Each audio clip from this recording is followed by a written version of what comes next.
Wealth tune ചെയ്യാൻ ആഗ്രഹിക്കുന്നവർ അല്ലെങ്കിൽ സാമ്പത്തിക സ്വാതന്ത്ര്യം നേടാൻ ആഗ്രഹിക്കുന്നവർ ആദ്യം ചെയ്യേണ്ട പ്രധാനപ്പെട്ട കാര്യങ്ങളിൽ ഒന്നാണ് ഒരു എമർജൻസി ഫണ്ട് ഉണ്ടായിരിക്കുക എന്നത്.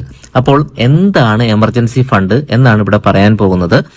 അപ്രതീക്ഷിതമായിട്ട് നമ്മുടെ ജീവിതത്തിൽ അല്ലെങ്കിൽ നമ്മുടെ കരിയറിൽ ഉണ്ടാകുന്ന ഒരു അപകടത്തിൽ നമ്മുടെ വരുമാനത്തിൽ തടസ്സം വരികയാണെങ്കിൽ നമ്മുടെ ജീവിതത്തിൽ അല്ലെങ്കിൽ നമ്മുടെ ലൈഫ് സ്റ്റൈലിൽ ഒരു മാറ്റവും കൂടാതെ സാമ്പത്തികമായി എല്ലാ കാര്യങ്ങളും അതേപോലെ തന്നെ തുടർന്നു പോകുന്നതിന് വേണ്ടി നമ്മൾ കരുതി വച്ചിരിക്കേണ്ട ഒരു തുകയാണ് എമർജൻസി ഫണ്ട് എന്നതുകൊണ്ട് ഉദ്ദേശിക്കുന്നത്. ഈ ഫണ്ട് ഏത് സാഹചര്യത്തിലും സമയത്തിലും നമുക്ക് ഉപയോഗിക്കാൻ പറ്റുന്ന രീതിയിലായിരിക്കണം നമ്മുടെ ബാങ്ക് അക്കൗണ്ടിൽ സൂക്ഷിക്കേണ്ടത്. അതായത് നമ്മുടെ വരുമാനം അല്ലെങ്കിൽ ജോലി പെട്ടെന്ന് ഇല്ലാതാവുകയാണെങ്കിൽ ഏറ്റവും കുറഞ്ഞത് 6 മാസം ഇപ്പോൾ ജീവിക്കുന്നത് പോലെ എല്ലാ കാര്യങ്ങളും നടന്നു പോകുന്നതിനുള്ള പണം നമ്മൾ സൂക്ഷിക്കുകയാണെങ്കിൽ അതിനെയാണ് എമർജൻസി ഫണ്ട് എന്ന് പറയുന്നത്. യഥാർത്ഥത്തിൽ നമ്മളൊരു വർഷം ജോലിയില്ലെങ്കിലും കഴിഞ്ഞു പോകുന്നതിനുള്ള ഫണ്ട് നമ്മുടെ കൈവശമുണ്ടാവണം എന്നാണ് പറയപ്പെടുന്നത്. അത്രയൊന്നും നിങ്ങൾക്കുണ്ടാക്കി സൂക്ഷിക്കാൻ കഴിയുന്നില്ല എങ്കിൽ ഏറ്റവും കുറഞ്ഞത് 3 മാസമെങ്കിലും ഒരു വരുമാനവും ഇല്ലെങ്കിലും കഴിഞ്ഞു പോകുന്നതിനുള്ള ഒരു തുക നമ്മുടെ അക്കൗണ്ടിൽ ഉണ്ടായിരിക്കണം. അതുകൊണ്ട് ശരാശരി 6 മാസത്തേക്ക് ജീവിച്ചു പോകുന്നതിനുള്ള പണം നമ്മുടെ കൈവശം ഉണ്ടെങ്കിൽ അതിന് എമർജൻസി ഫണ്ട് എന്നാണ് പറയുന്നത്. ഇതിൽ 3 മാസത്തേക്കുള്ള ഒരു എമർജൻസി ഫണ്ട് നമുക്ക് എപ്പോഴും പെട്ടെന്ന് എടുക്കാൻ സാധിക്കുന്നതുമായിട്ടുള്ള ഒരു ബാങ്ക് അക്കൗണ്ടിലായിരിക്കണം സൂക്ഷിക്കേണ്ടത്. ബാക്കി തുക FD പോലുള്ള നിക്ഷേപത്തിലേക്കോ പെട്ടെന്ന് പിൻവലിക്കാൻ സാധിക്കുന്ന ഡെപ്റ്റ് മ്യൂച്വൽ ഫണ്ടുകളിലോ മാറ്റിവെക്കുന്നതായിരിക്കും നല്ലത്. അങ്ങനെയാകുമ്പോൾ പെട്ടെന്ന് ആവശ്യം വരുമ്പോൾ 3 മാസത്തേക്ക് കരുതി വെച്ചിരിക്കുന്ന തുക നമുക്ക് ഉപയോഗിക്കാനും സാധിക്കും. അതിനുശേഷം നമുക്ക് എമർജൻസി ഫണ്ട് ആവശ്യമാണെങ്കിൽ FD പോലെയുള്ളവ പിൻവലിച്ച് നമുക്ക് ഉപയോഗപ്പെടുത്താനും സാധിക്കും. ഇത്തരത്തിൽ ഒരു എമർജൻസി ഫണ്ട് നിങ്ങൾക്കുണ്ടെങ്കിൽ നിങ്ങളുടെ ജീവിതത്തിൽ എന്ത് സാമ്പത്തിക പ്രതിസന്ധി ഉണ്ടായാലും നിങ്ങൾക്ക് യാതൊരുവിധ മാനസിക സമ്മർദ്ദവും ഉണ്ടാകാതെ ജീവിക്കാനും ജീവിതത്തിൽ എല്ലായ്പ്പോഴും ഒരു സാമ്പത്തിക ഭദ്രത ഉള്ളതായിട്ട് ഫീൽ ചെയ്യുകയും ചെയ്യും.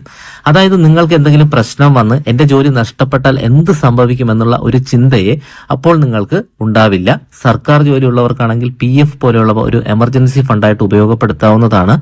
പലരും ചിന്തിക്കുന്ന ഒരു കാര്യമാണ്, എന്തിനാണ് ഞാനൊരു എമർജൻസി ഫണ്ട് സൂക്ഷിക്കുന്നത്? ഞാൻ മിച്ചമുള്ള തുക നല്ല രീതിയിൽ ഇൻവെസ്റ്റ് ചെയ്യുന്നുണ്ടല്ലോ, ആ തുക പോരെ ഒരു അടിയന്തര സാഹചര്യത്തെ നേരിടാനെന്ന്. എന്നാൽ അടിയന്തര സാഹചര്യത്തിൽ നമ്മുടെ എല്ലാ നിക്ഷേപങ്ങളും പെട്ടെന്ന് പിൻവലിക്കുന്നത് അസാധ്യമായിട്ടുള്ള ഒരു കാര്യമാണ്. ഇനി നിക്ഷേപിച്ച തുക നമ്മൾ പിൻവലിക്കാൻ നോക്കിയാൽ പോലും ഒരുപക്ഷെ അതിൽ സാമ്പത്തിക നഷ്ടം ഉണ്ടാവാനുള്ള സാധ്യതയും വളരെ കൂടുതലാണ്. അതായത് നമ്മൾ സ്റ്റോക്ക് മാർക്കറ്റിലോ മ്യൂച്വൽ ഫണ്ടിലോ ഇൻവെസ്റ്റ് ചെയ്യുകയാണെങ്കിൽ മാർക്കറ്റ് ഇടിഞ്ഞിരിക്കുന്ന സമയത്താണ് നമുക്കൊരു എമർജൻസി സിറ്റുവേഷൻ ഉണ്ടാകുന്നതെങ്കിൽ നമുക്ക് നിക്ഷേപിച്ച പണം തിരികെ ലഭിക്കണമെന്നില്ല. അതുപോലെ ഗോൾഡിലാണ് നിക്ഷേപിച്ചിരിക്കുന്നത് എങ്കിൽ, സ്വർണമാണ് വാങ്ങി സൂക്ഷിച്ചിരിക്കുന്നത് എങ്കിലും ഇത് പെട്ടെന്ന് വിറ്റ് കാശാക്കാനുള്ളത് ഒരു ബുദ്ധിമുട്ടുള്ള കാര്യമാണ്. ഇനി പെട്ടെന്ന് വിറ്റാൽ തന്നെ പണിക്കൂലി, ഛേദവാരം തുടങ്ങിയ കാര്യങ്ങളൊക്കെ കുറച്ച ശേഷമായിരിക്കും നമുക്ക് പണം ലഭിക്കുന്നത്. ഇനി ബാങ്കിൽ FD ഇട്ട് വയ്ക്കുകയാണെങ്കിൽ അതിനൊരു ലോക്കിംഗ് പീരീഡ് ഉണ്ടായിരിക്കും.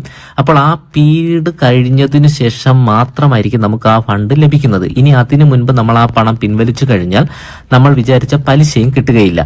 എന്നാൽ നമ്മൾ എമർജൻസി ഫണ്ട് എന്ന രീതിയിൽ ഒരു അക്കൗണ്ടിൽ സൂക്ഷിച്ചിരിക്കുന്ന പണം വളരെ വേഗത്തിൽ നമുക്ക് എമർജൻസി ആയിട്ടുള്ള കാര്യങ്ങൾക്ക് ഉപയോഗിക്കാനും സാധിക്കും. അങ്ങനെ ഒരു ഫണ്ട് നമുക്ക് ഉണ്ട് എന്നുള്ള ഒരു ആത്മവിശ്വാസവും നമ്മുടെ ജീവിതത്തിൽ എപ്പോഴും ഉണ്ടായിരിക്കുന്നതാണ്.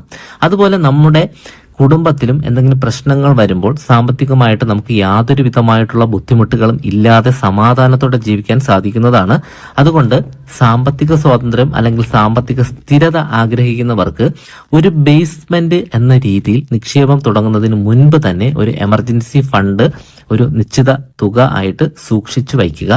ഇത് ഓരോരുത്തർക്കും ഓരോ എമൗണ്ട് ആയിരിക്കും വരുന്നത്. കാരണം ഓരോ മനുഷ്യന്റെയും ജീവിത ചെലവുകളും വരുമാനവും വ്യത്യസ്തമായിരിക്കും. അതുകൊണ്ട് തന്നെ അവരവരുടെ എമർജൻസി ഫണ്ട് എങ്ങനെ കണക്ക് കൂട്ടാം എന്ന് ചോദിച്ചു കഴിഞ്ഞാൽ, നിങ്ങൾക്ക് ഇപ്പോൾ 6 മാസം ജീവിക്കുന്നതിന് എത്ര രൂപയാണോ വേണ്ടി വരുന്നത് അത്രയും തുക നിങ്ങൾ നിങ്ങളുടെ വരുമാനത്തിൽ നിന്നും കുറച്ചെടുത്ത് മാറ്റിവെച്ച് ഒരു എമർജൻസി ഫണ്ടാക്കി രൂപപ്പെടുത്തിയെടുക്കുക. അപ്പോൾ ഈ വീഡിയോ ഇഷ്ടപ്പെട്ടുവെങ്കിൽ ലൈക്ക് ചെയ്യുക. അതുപോലെ നിങ്ങളുടെ കൂട്ടുകാരും ബന്ധുക്കളും ഒരു സാമ്പത്തിക സുരക്ഷിതത്വം ഇല്ലാതെയാണ് ജീവിക്കുന്നത് എങ്കിൽ ഈ വീഡിയോ അവർക്ക് കൂടെ ഒന്ന് ഷെയർ ചെയ്ത് കൊടുക്കുക. നമ്മുടെ ചാനൽ ഇതുവരെ സബ്സ്ക്രൈബ് ചെയ്യാത്തവരാണെങ്കിൽ സബ്സ്ക്രൈബ് ചെയ്യുക.